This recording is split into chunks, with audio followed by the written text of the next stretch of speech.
سلام. ما يحلى الكلام غير بالصلاة والسلام على رسول الله.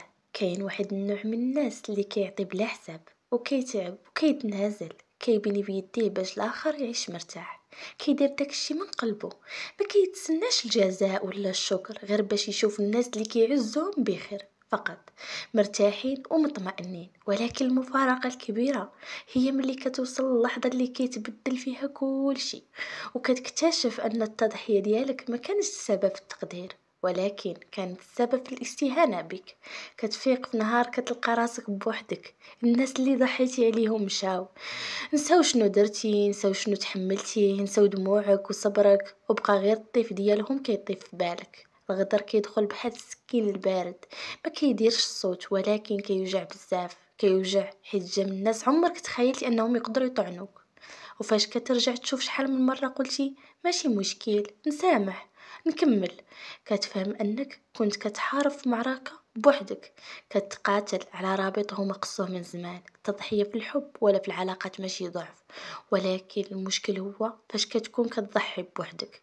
في الحكاية ديالنا ديال اليوم غادي نحكي لكم على واحد الانسان اللي عطى من قلبه، دابز على حبه وآمن بالوفاء، ولكن في النهاية الجزاء كان هو التخلي والغدر.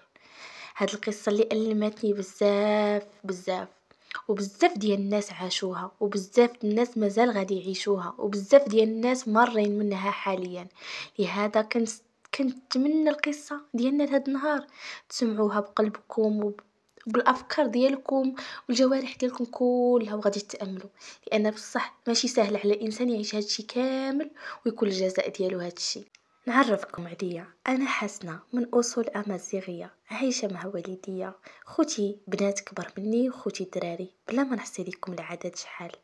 المهم عايشة كباقي الأسر مرتاحة، عائلتي ناس الحمد لله ميسر عليهم الحال، عائلتي تقريبا كلها. غير حنا في العائلة ديالي عندنا هذا مزوج بهذا، بحال أمي مزوجة بابا من عائلتها، وخوتي كذلك مزوجين عند رجال من عائلتنا. يعني خيرنا ما كيديه غيرنا، هذا كيتزوج بهذا ومع عائله ميسوره كيقول لك الحمد لله حنا كلنا الحمد لله لاباس علينا، علاش خيرنا غيديه غيرنا، هذا يتزوج بهذا. هادشي اللي عندنا حنايا في الاصول ديالنا. ولكن انا من صغري منافيه لهاد القاعده، ما كنحملش هاد القاعده، وكنت من صغري كنقول انا ملي نكبر نتزوج بشي واحد براني علينا، يعني ماشي من عائلتي. اول حاجه باش العائله كتزيد تكبر، وتاني حاجه ما كتبقاش محدوده غير في العائله بيناتنا. وعاد انه بغيت نتبع داك المثل اللي قال ليك بعد من دمك لا يطليك. ما بغيتش نزوج بالعائله لانه كيوقعوا مشاكل، كيوقعوا نقاشات وصراعات، وكيتدخل العائله والمشاكل كيكبروا. لانه واحد البنت من عائلتي نيت تزوجت بولد عمي، ووقعوا بيناتهم مشاكل كبيره، ولحد الان مرت عمي وديك وماما داك البنت لحد الان مازال متقاطعين، وهذا ما كيصل الرحم مع هذا بخصوص هذاك الزواج. انا بغيت نكسر هاد الحد اللي دايري، هاد الحاجز اللي دايرينه العائله، بغيت نتزوج بشي واحد من غير عائلتي. صافي كبرت على هادي الحمد لله، كملت قرايتي، خديت الاجازه ديالي، توظفت الامور ديالي مشى على ما يرام، خدمتي مزيان، كلشي مزيان. واحد ولد خالتي كان حامق عليا، كان دار اي حاجه غير باش نربط علاقتي معاه، ولكن انا كنت رافضه رفض تام انني نربط علاقه معاه. حتى رغب ماما وجات طلبتني لماما، هاد ولد خالتي ماما عزيزه على ماما وما ترفض لا حتى شي حاجه، وماما كانت صباح وليل كترغبني وتطلبني باش نتزوج به، ونقبل انني نتزوج به. ولكن انا كنت رافضه، كنت كنقول لها ماما هذه النهار اللي ما عمره يكون وما عمره يجي، انا مستحيل انني نتزوج بولد خالتي. واخا هو تبارك الله زوين، ما مخصو ربي حتى من شي حاجه، ميسر عليه الحال، خدام مزيان، المهم ما فيه شي حاجه اللي تعيبو البنت. ولكن انا كنت رافضه رفض قاطع، ما بغيتش نتزوج به. ماما كانت عاوتاني ضد ديالي، كتقول لي هو اللي غدي، وانايا كنت رافضه. صافي بقى على داك الحال، هو ما جرب بكل الطرق، دفع عائله، دفع ماما، دفع بابا، ما خلا شنو يدير باش انني نقبل. ولكن انا كنت مصره على القرار ديالي انني مستحيل نتزوج بشي واحد من العائله ديالي. صافي حتى جبتني الصدفه، تعرفت على واحد السيد اللي جمعني معاه العمل صدفه. صراحة عجبني وعجبته، وهو اللي بادر الأول أنه يتكلم معايا ويفتحني في الموضوع ديال الزواج. قال لي أنايا مستعدة أنني نتزوج، وصراحة بغيت شي بنت الناس وبحالك ما غاديش نلقى، عجبتيني لا في الثقالة ديالك ولا في زينك ولا في كلشي، وما نتمنى ما ترفضيش. المهم أنا بقيت متواصلة معاه، قلت نعطي راسي فرصة مع هاد ولد الناس بحكم عجبني، وعجبني تا أفكارو، عجبني الكاريزما اللي فيه. هو من الشمال. صافي تعرفنا، سبت راسي أنني مرتاحة معاه وأفكاري قريبة للأفكار ديالو. المهم حسيت معاه بالراحة، وافقت قلت له مرحبا نتزوج. بحكم هو بعيد عليا، ضروري كان عليا انني من بعد الزواج انني ندير الالتحاق به للمدينه ديالو، زائد شرط ليا انني نسكن مع ماما. قلت له انا هذا هو الشرط اللي ما نقبلوش، انا ما نقدرش نسكن مع ناسي، هذا الشرط اللي ما نقدرش نقبله. قال لي صافي انا ما عنديش المشكل، غير هو راكي عارف حنا يلاه بادين ومازال ما عنديش مازال ما شريتش دار ومازال بزاف د الحوايج تابعيني. تعاوني معايا، نكريو ولكن تعاوني معايا. قلت له صافي وعليه لك غير المعاونه ماشي مشكل، انا ما دايرش في عقليه المحاسبه، بالعكس من ديما عندي ان المراه تعاون مع رجلها وتضحي معاه، وهما واحد، يعني ما يمكنش يخدموا الحسابات مع بعضاتهم. جا والديه خطبوني، ماما كانت رافضه، كانت كتقول لي من غير ولد خالتك ما عمري نفرح لك ولا نحس براسي مرتاحه لك في زواجك. انا بالعكس كنت كنقول لها ماما بالعكس خصك تفرحي ليا وخصك ترضي عليا باش ربي ييسر لي في زواجي. انا هذا الانسان هو اللي بغيت، هو اللي بغاني، وغادي نعيش ان شاء الله معاه مرتاح حيت كنبغيه. ماما شافت التعيات وقالت لي ما عندي ما نقول. صافي خطبوني. بحكم بعد حددنا الوقت اللي غادي نديرو في العرس. هو قال لي انا يلاه بادي ومازال عندي كريديات وبزاف ديال الحوايج تابعيني، ما نقدرش ندير العرس. قال لي وحتى انا ان شاء الله يا ربي راه ما غنجيبش العائله، راه غنجيب غير امي وخوتي فقط. صافي قلت له ماشي مشكل، انا الحمد لله عائلتي لاباس عليهم، والديا لاباس عليهم، يعني غير الكادوات راهم يديروا لي عرس. صافي ما قيلتش نتشاطر والحمد لله عندي رزقي. درت العرس ودرت عرس مفرقع، داز احسن عرس. كل شيء داز مزيان، ولكن نهار العرس غادي نتصدموا انه جايب لنا 7 ديال الطبال. ماما ما عجبهاش الحال، دخلت لعندي وانا مازال عروسه وكنلبس. قالت لي اويلي، قالت لي واش حنا متفقين مع على طبله جايب لينا 7 وهذا الشيء ما معاهم في عرس، ما داير ما صانع ما فاعل ما تارك. قلت لها ويلي ماما صافي واش حنا واقفين عليه. قالت لي ودابا لو كان حنا ما دايرينش الريزيرف وما دايرينش بالزايد وكنا نبقاو محشمين مع الناس. المهم وانا بقيت كنقول لها غير صافي ما تخرميش عليا وما تخسريش عليا هاد الليله ديال العرس، خليني نفرح. المهم بقيت كنتناقش مع ماما، صافي ماما بدلات ساعه اخرى كملت عرسي وداز كلشي على ما يرام. خدينا سيمانه سافرنا فيها ورجعت بحالي لدارنا، بحكم هذاك الشهر كنت غادي ناخذ فيه انتقال ديال الخدمه ديالي لمدينته. صافي خديت انتقال على ما القدر هو كريناها. صافي مشيت انا، هو يتكلف بالمصروف والكرا وانا نفرج الدار وداك الشيء اللي كان، فرجت بيت النعاش، فرجت الصاله، فرجت الكوزينه، من كل شيء، يعني من الاجهزه ديالها وكل شيء، يعني اللي كنت كنتشاو اللي كنبغيه في الدار باش يسهل عليا الامور ديال العمليه اللي في الدار كنت كناخدها بدون ما نتشطر معاه. اي حاجه كنت كنديرها بدون ما نتردد.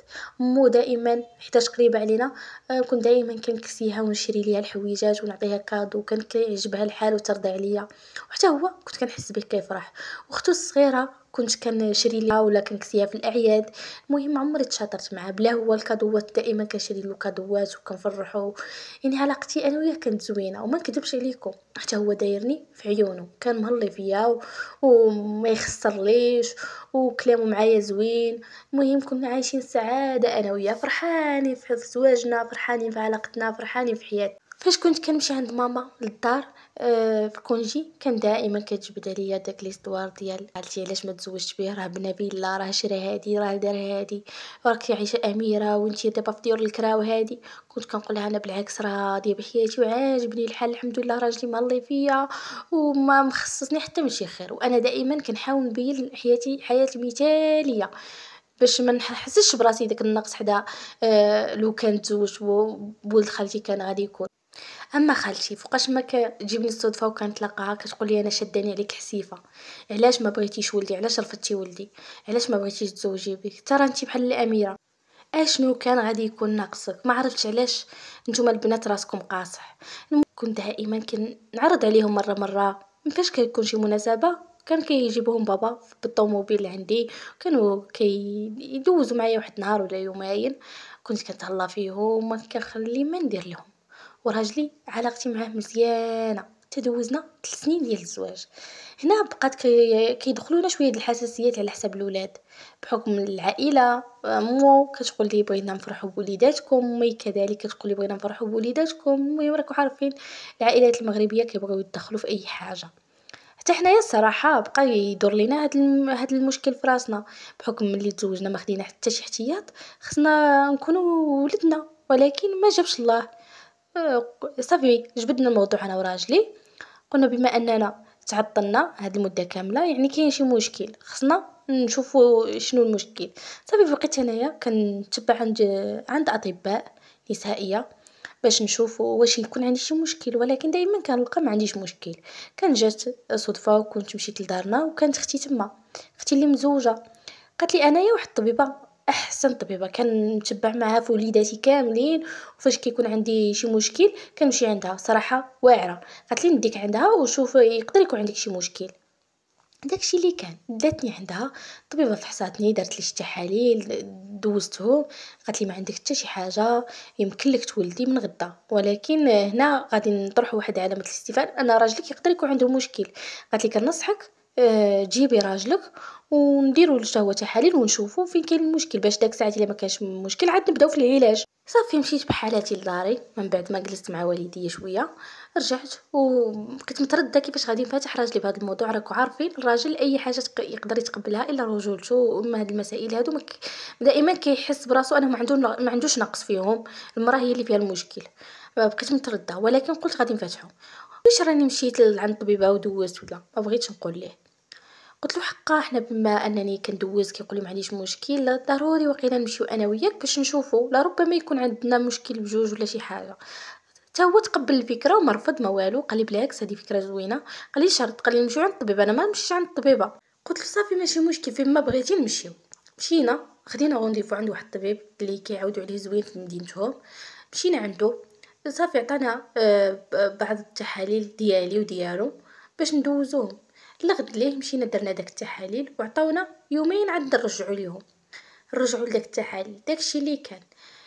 هو النهار اللي غادي يبغي يمشي ياخذ التحاليل، اختو كانت غادي تولد وكان ضروري خصو يوقف معاها ويمشي يديها لكلينيك. انا غير خرجت من الخدمه صونا ليا قال لي ماشي مشكل، انايا بعد غدا نمشي ناخذهم، ما هماشي غادي يمشيو يحرقوهم، او نمشي ناخذهم. قلت له صافي ماشي مشكل، انا ما حماني حال.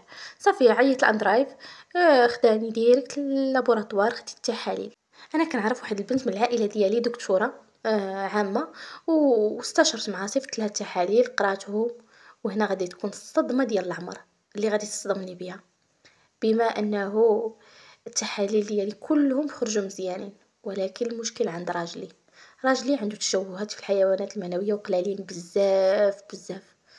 وقالت لي بانه النسبه ديال العقم كتوصل حتى ل 90%. المهم صعيب يولد. انا بقيت مصدومه الصراحه، بكيت ولا بكيت، ومع هو ما دارش هذاك النهار ولا غد ليه ما جاش للدار بحكم كان مع اختو. بكيت حتى نشوف دموعي. صافي باش ما يعيق بوالو، خبيت داك التحاليل ومشيت لعندهم الكلينيك باش نزور اختو. خديت اللي قسم الله والكادو مشيت، واختو ولدت تبارك الله توام. وكان فرحان فرحان، وحسيت براجلي انه بحال هذاك الاحساس ديال الابوه فاش شاف وليدات اختو تحرك فيه. حسيت بانه حتى هو باغي الوليدات. وجا قال لي شو سبحان الله العظيم اختي تبارك الله على الوليدات ما شاء الله كيحمقوا، الله يحسن عوانكم. بقى كيشرح لي هكا على ديك المعاناه اللي شاف اختو كدوز منهم. قلت انا الصراحه ان شاء الله يا ربي لا يحرمني من ديك اللحظه اللي نشوفك تنتي لا ماشى للطبيب وكتولدي ونهزك في عينيا وفي فتره نفاسك نديرك فوق راسي. وانا الدموع كيهبطوا على عيني، وكان بكي كان كيقول لي غير مالك.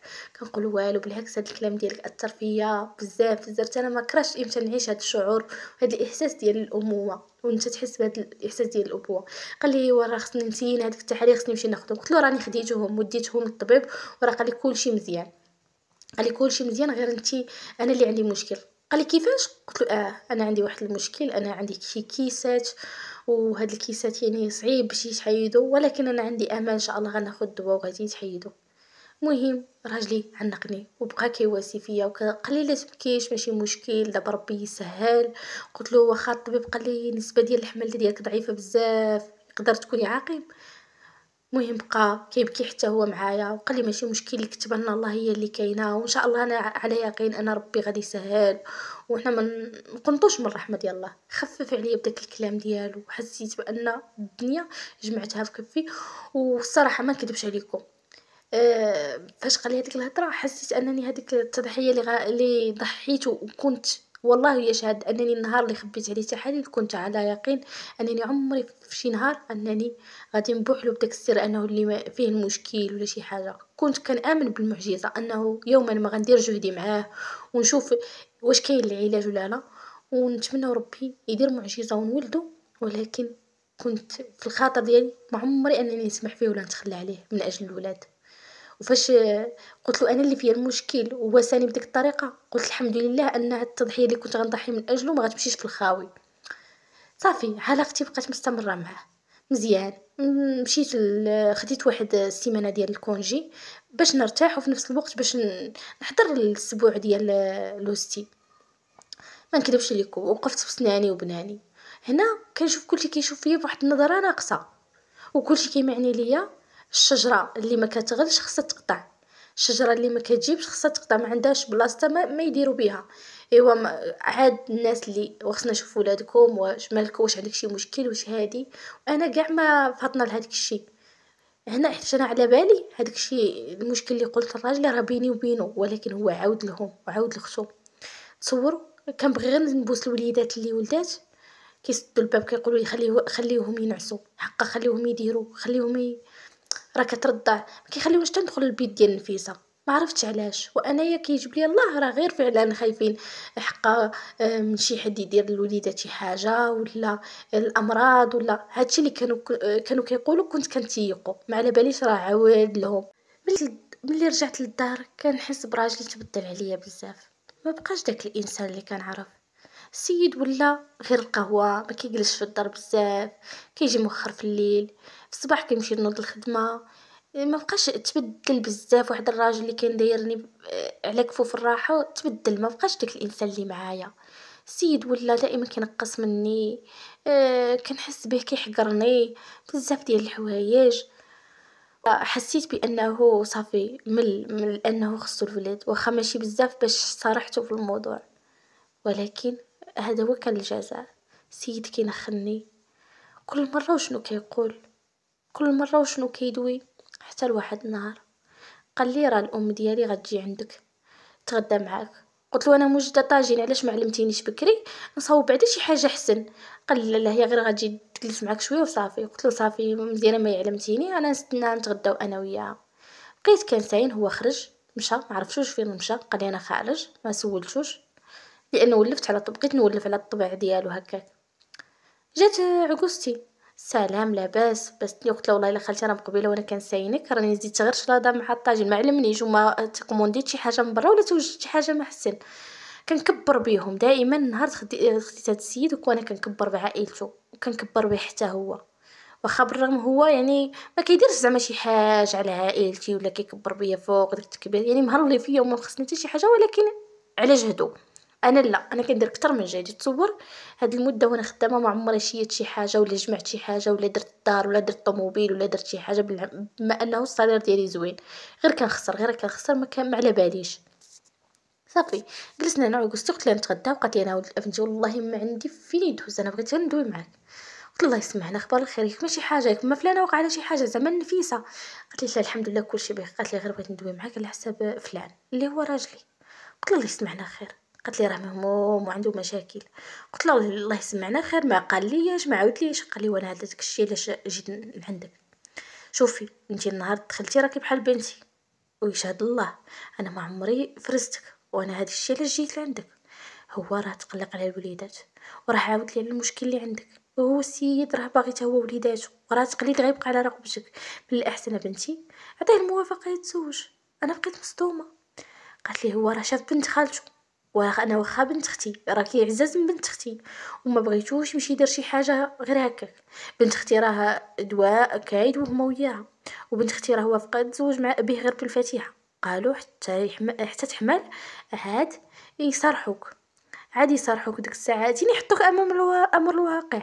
ولكن انا قلت له شوف هذيك بنت الناس ما شفنا منها غير الخير، دائما كتكبر بينا وكتهلا فينا، حشومه تجازيها بهذا الشيء.